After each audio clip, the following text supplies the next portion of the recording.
घर का माहौल पूरी तरह बदल चुका है।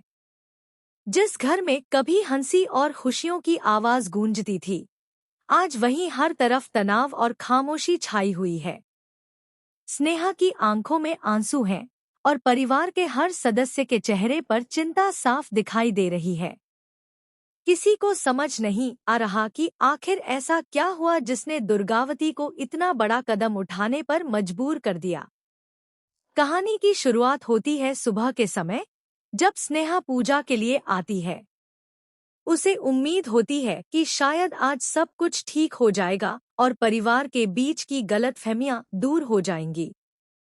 लेकिन तभी दुर्गावती वहां पहुंचती है और उसके हाथ में कुछ ऐसा सबूत होता है जिसे देखकर हर कोई हैरान रह जाता है।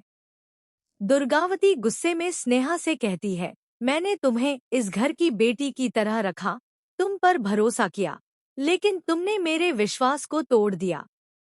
अब इस घर में तुम्हारे लिए कोई जगह नहीं है।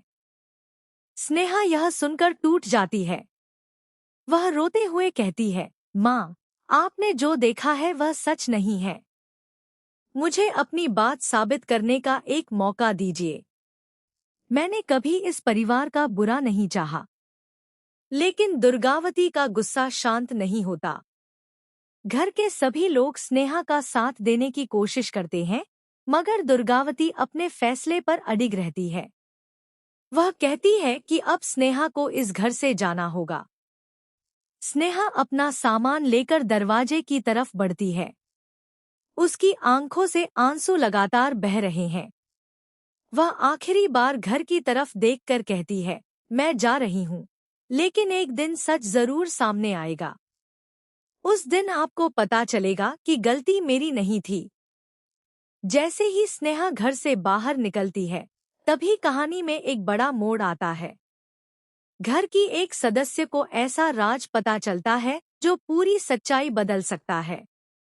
उसे मालूम होता है कि स्नेहा के खिलाफ जो सबूत दिखाए गए थे, उनके पीछे किसी और का हाथ है।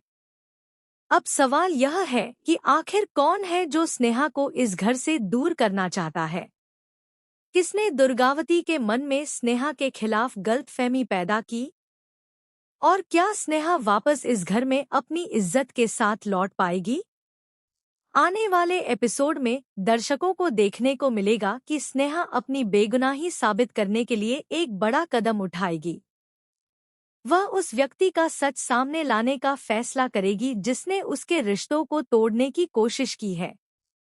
दूसरी तरफ दुर्गावती को भी धीरे धीरे एहसास हो